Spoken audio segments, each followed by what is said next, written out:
So hello Bristol, lovely to see you. Yeah, as I said, I'm here to talk to you about Heal, which I refer to as the love of my life sometimes. It's a very small charity. I just asked Jan Stannard to stand up, just to give you an idea of our size. This is Team Heal and Alice at home. So I thought I'd start off with some lovely videos to remind us of what we're here to save. This is always the fun part. We, as kind of Consano said, our name is Heal, so heal the land, heal nature, heal ourselves, and that is what we set out to do. So we are a rewilding charity. We are on a mission to become a national rewilding landowner, and we are just 2 years old. We launched at the start of the pandemic. So before I move on to the next slide, I just want you to soak up the lovely wildlife images, because I'm going to do that really annoying thing that all wildlife presenters do, which is start by talking about nature loss. And I want to get this part over quite quickly because I know that all of you in this room already understand the problems that we face, the ecological crisis, and you're probably all here because, like me, you've seen these headlines. You know, flying insect numbers have plunged 60% since 2004. I remember that headline particularly stuck out to me because usually you see these statistics that say, since 1970 or over the last 100 years, but 2004, that's a time of my life that I remember. So for flying insect numbers to have plunged by 60% in my lifetime really, really shocks me, and I know that you all here will feel the same. So what on earth have we done? We've collectively caused this problem, and we really, really need a solution. I'm not going to bore you with too many statistics or graphs, but we have the ecological crisis and then we have the climate crisis. And most of you here will obviously understand that the two are interlinked. We are facing unprecedented times. In my last job, I worked on heathlands, which saw increasing numbers of wildfires. So we see the effects of climate change in other countries. We're pretty well sheltered from it in the UK, but we are starting to see the effects here. So we really, really need to resolve these problems, and that's what Heal was set up to do. So a little bit about statistics. I'm not going to bore you with it, but I see a lot of statistics about how many habitats and species we've lost. I don't like that word, it's passive. We have actually destroyed them. 90% of our wetlands we've lost since the Industrial Revolution. 97% of our wildflower meadows have been destroyed, and our woodland cover is 13% compared to the European average of 37%. So we're not doing good. In fact, we're doing terribly. And just one graph to show you that the trend for species is just as bad as it is for habitats. Species are declining fast. That's because we destroyed their habitats. It's quite a simple, problem, and we really, really need to act now if we're going to turn this around. I'd like to, say really that we all got into this mess together. I think there's a lot of we do a lot of blaming. We say, it's the last generation's fault, or it's so-and-so's fault, or it's farmers' fault, or it's whatever, but we all did it, whether we meant to or not. We all got here together. But the thing is, we all need housing. So we've lost all these amazing habitats to build houses, but we all need housing. We all need food. We don't all need fake grass. We really don't all need fake grass. There is something that we can all do there. But we've got into this mess together. And so together is the only way we're going to get out of it. Woo! Yeah. Woo! Woo! And that's where Heal came from. The idea that together, collectively, we can do something about nature. And part of what we all love about rewilding so much, a lot of people have come to rewilding from seeing stories of NEP and Aladale and all the amazing, amazing rewilding projects happening in the UK. But what a lot of people go through, and I went through this myself, is seeing these amazing results and then thinking, okay, I really want to do that. How can I do that? And then we get contacted by quite a lot of people that say, oh, I've saved up some money, I want to buy some land. But really, I know that rewilding works best when you have a lot of land. So I can get this acre, I can get a few acres, but it's not enough. So you've got all sorts of people at all sorts of different scales wanting to replicate what's happening at NEP, wanting to replicate what they're seeing, but they have no way of doing that themselves. I certainly don't have enough money to buy any land to rewild myself, so it's kind of, what can I do as an individual? And it's so hard. You see, especially young graduates and young people really energized by this, but feeling absolutely powerless because, not everyone even has the option to have fake grass. People have balconies. People don't even have a balcony. So what can you do? That's where Heal came from.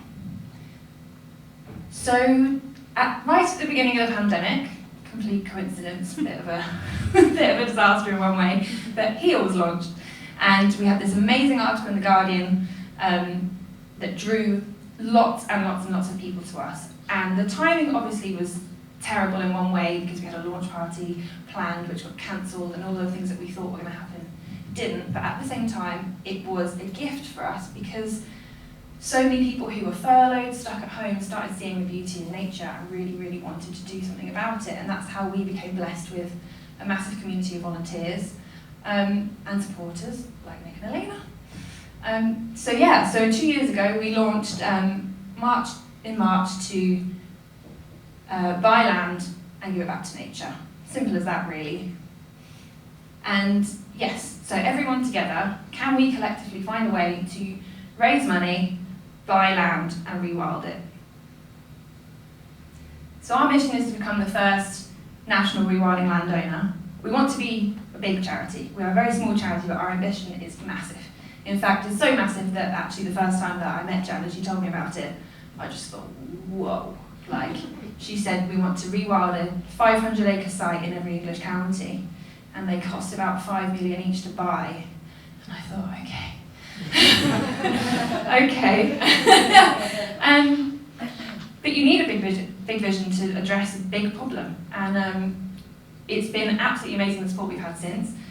As much as those numbers absolutely terrify me, they are quite common for people who work in finance and all these other businesses. And we've had so much support since that I'm definitely now believing that this is actually a piece of cake. It's going to be fine. So one new rewilding site in every English county. And if we go with 500 acres for each site, more or less, that's 10,000 hectares of degraded land restored for nature. And the creation of wildlife sanctuaries with long-term protection. So the idea is that we own the land, we have control over it, we know that that land is safeguarded for future generations. The wildlife there that, if we get white storks flying over and deciding to nest, or beavers floating down the river and they decide that that's their home, that stays their home. That's the idea. That's the promise that we are making to our supporters, is that if you give to us and help us buy this land, we will keep it safe. And why rewilding? Well, one of the reasons I love rewilding so much is it's a big picture approach. So it's about restoring ecosystem function. So rather than focusing on one species because it's cute and cuddly and we like it, or one species for whatever other reason, we actually think about the whole picture. And it's looking at what we've got in our ecosystem at the moment and looking at what processes are missing. What has man removed from that ecosystem, and can we put it back? Or can it put it back itself? Number one, can it go back itself? And number two, does nature need a helping hand for us to put it back? But the idea is to get that ecosystem strong enough that it can maintain itself. And that's why I put a beaver here on the right, because they are a keystone species, so they have a huge impact on the ecosystem around them. So when a beaver builds a dam, it becomes an absolute haven for invertebrates and all other species, so many other species. And so that beaver doesn't just look after itself, but it really, really has huge benefits on the wider landscape. And the same with the white-tailed eagle. It's a predator. It has so many different kind of effects down the food chain. So all of these components of the ecosystem are really important. And when one is missing, there are so many other different effects. So that's why we chose rewilding as our method for nature recovery, and the results in other parts of the country have been absolutely amazing. So we absolutely love rewilding. And kind of what does it look like? This picture on the left, I'm sure you all understand this. It's just, we've grown up thinking that this countryside is beautiful, and it is in a way. Like, my nan absolutely loves this site. She thinks it's the most amazing vision in the world. It's tidy and it's straight and it's controlled, and we know that tidy and straight and controlled, without the wibbly lines and without the wonky bits, there's fewer habitats. We need shade, we need mud, we need all kinds of bits and bobs, and when we keep our countryside, all of it like this, it's just not varied enough.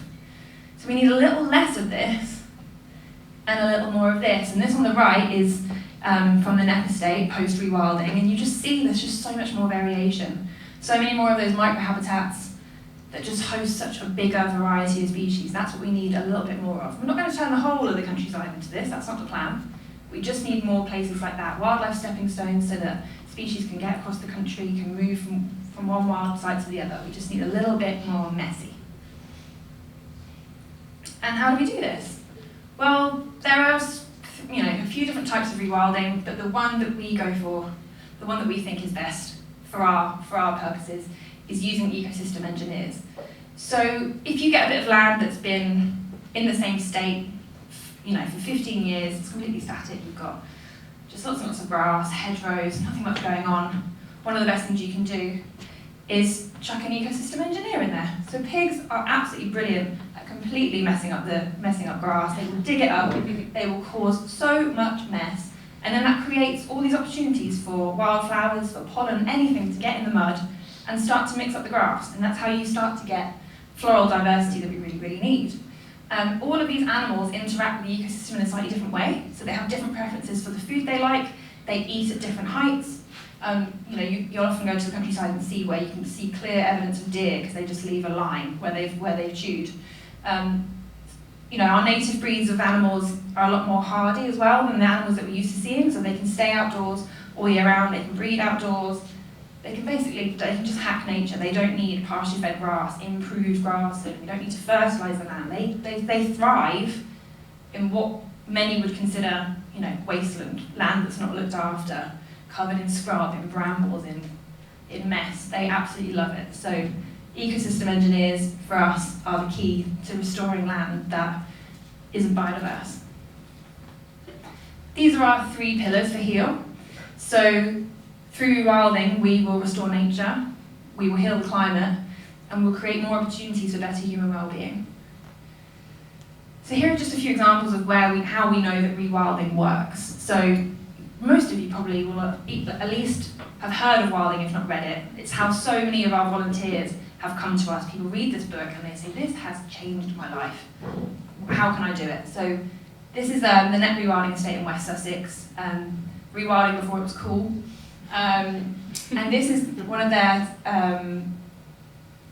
fields pre-rewilding. So you can see an arable field, very little diversity, and then 5 years after rewilding, look, it's a complete mess. It's amazing.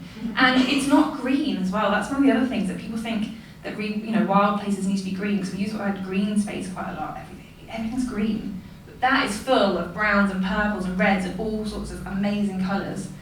And that's not designed by somebody. That's not, an ecological consultant hasn't come along and said, you need to do X, Y, Z. Nature just did that, because nature knows what it needs. So we know that rewilding works. And here are some numbers to prove that it works. So 57 species of birds in 2018, 22 of those are red list, 21 were amber list, has 36 species of butterfly, including 388 purple emperors, which is the largest population in the UK, and then 16 singing male turtle doves at NEP in 2017, compared with 3 in 1999. And apparently turtle doves, when my grandparents were growing up, were everywhere. And I've never heard one. In fact, I've even been to NEP 3 times and still not heard one. But I will. But those numbers are absolutely amazing. So there is, plenty of proof that rewilding works. And I think when Heal launched, there was quite a lot of debate about what the right way to rewild is. And over the 2 and a bit years that I've worked at Heal, partially through conversations with academics like Chris Sandham, I've just come to think that there's no right way to rewild.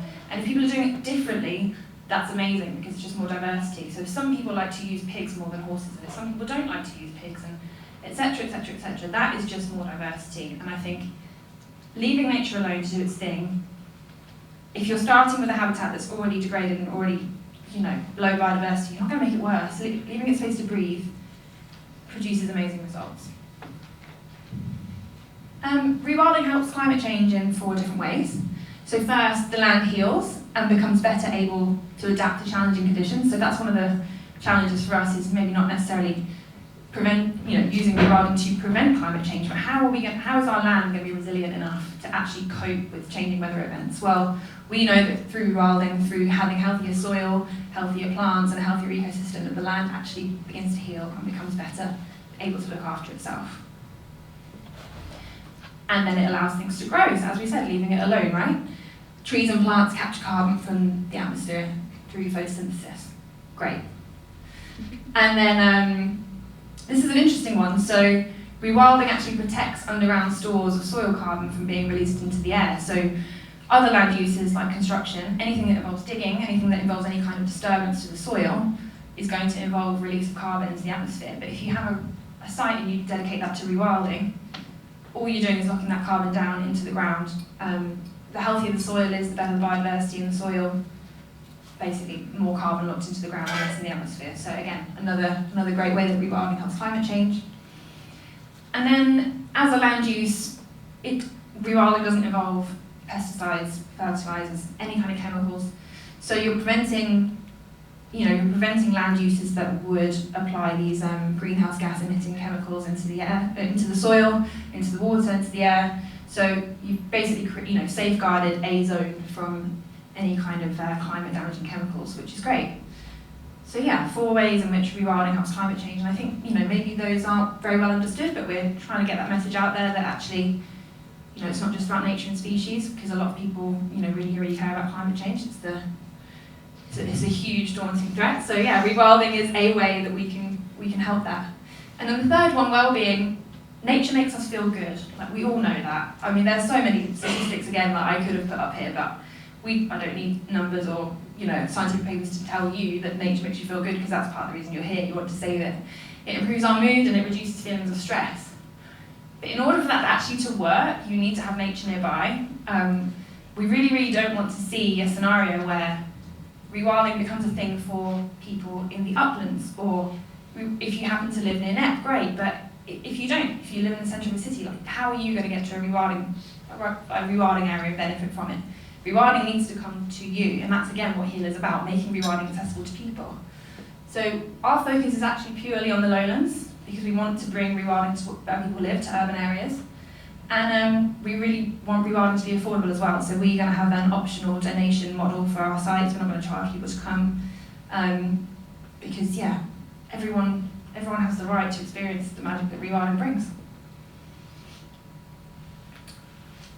What kind of land are we looking for? So if you happen to go away today and then somebody says, oh, I've got a bit of land for sale, the kind of land that we are looking for is degraded land. So we only want to buy land that is species poor. Rewilding is inherently letting nature lead, and if you have a site that has a very rare orchid or some other very rare species, nature might decide that it doesn't want to protect that species and it might want to favour something else. And rewilding isn't applicable necessarily if you've got something very important on that site. That might need active management and conservation. So we're only really looking for land that is degraded, species poor. 500 acres is about the size that we're looking for, and that's purely because we want the animals that we have on site, so the ecosystem engineers that I talked about earlier, to have as much freedom to roam around, and 500 acres is a good size if you want to have herds. And then buildings. So as we said, we've got an optional donation model, but in order to make some money, which we are going to need to do for our charity to stay afloat, we're going to have courses, accommodation, conferences, all kinds of stuff, all sorts of ecotourism, facilities, camping, that kind of thing. So we're looking for land with buildings. That's absolutely essential if this is going to work. And then, yeah, as accessible as possible. So near a train station, bus routes, cycle routes, that kind of thing. That's the sort of place we're looking for. Just a little bit about the team.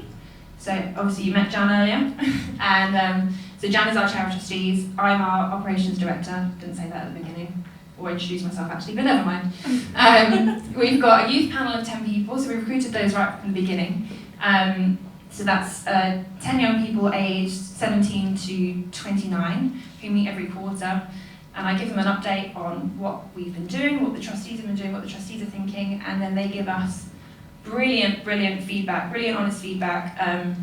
They have a free space to do that, private meetings, and then they can have these discussions and decide exactly what they want to feed back to the trustees. And then one of the youth panel actually feeds that, gives that feedback direct to the trustees. So it's a great way of making sure that Heal is staying relevant for young people. We talk a lot about diversity and inclusion and affordability. When we're planning events, we think, how are people, from the north going to get down to this event in London? We've got a really good geographical spread and spread of backgrounds as well. So we've got, we do have an ecologist, but we also have management consultants and art students and all sorts to try and make that a really representative society, to make sure that Heal isn't just going to fall into the same pitfalls as, you don't want to be in your echo chamber. You want to be breaking the barriers and listening to all sorts of different people. So that's our youth panel. Our trustees are fantastic, they're all from business backgrounds. I was actually the only person to come to Heal with a charity background, and I think that's one of our biggest strengths, is that our trustees are not afraid to go to people with big money and talk to them about big money, which when you have a mission as big as ours is very, very important. And they're very ambitious, but yeah, all really, really passionate about climate change, really passionate about nature. I've absolutely loved working with all of them. And then over 200 Heal helpers, our volunteers who help us from home. We've got so many advisors, and then all of our supporters, which now includes all of you here tonight, so thank you very much. And just a quick mention of Heal 3x3. So this is our partnership with What 3 Words, and it's quite unique. It's a way that people can, for £20, you can sponsor a square on one of our rewilding sites, and then that square is rewilded in your name.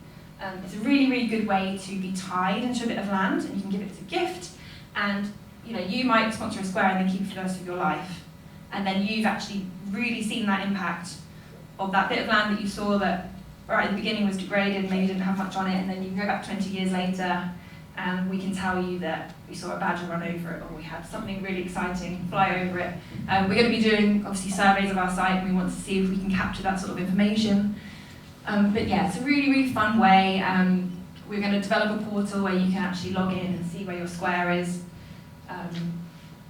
Yeah, so Heal 3x3, really cool idea with What 3 Words. Consider it as a gift or sponsor one for yourself. So yeah, coming back to the idea of headlines. At the beginning I showed you all the miserable headlines that have brought you all here tonight. Well, we are changing the headlines, and I'm really, really proud of what Heal has achieved for being such a tiny charity, only 2 years old. Heal Deal, major breakthrough moment for Heal Rewild, for UK rewilding. When we were still very young, we got a £3 million loan from Direct Line Group, which was absolutely massive. That's £1.5 million for our first site in the south, and then £1.5 million for our second site in the north. So that was a huge, huge win for us.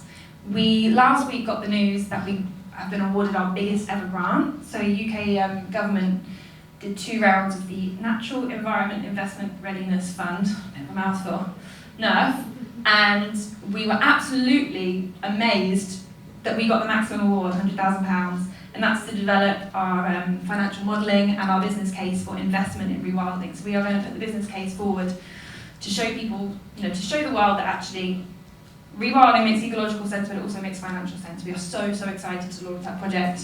And then a few months before, we also secured a £30,000 grant from Esme Fairbairn Foundation, which is a really, really well-respected, well-regarded foundation. So it's going really, really well. Very hopeful for the future of Heal, and it's nice, isn't it, to see some actually good headlines about nature for once, and let's just keep it coming. And that's it. Thank you very much.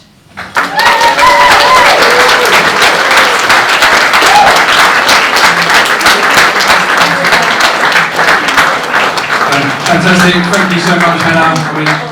I'll say I've been involved with Heal for a couple of years, and these 2 ladies are in a hurry, and they need to be. We haven't got a climate emergency after all.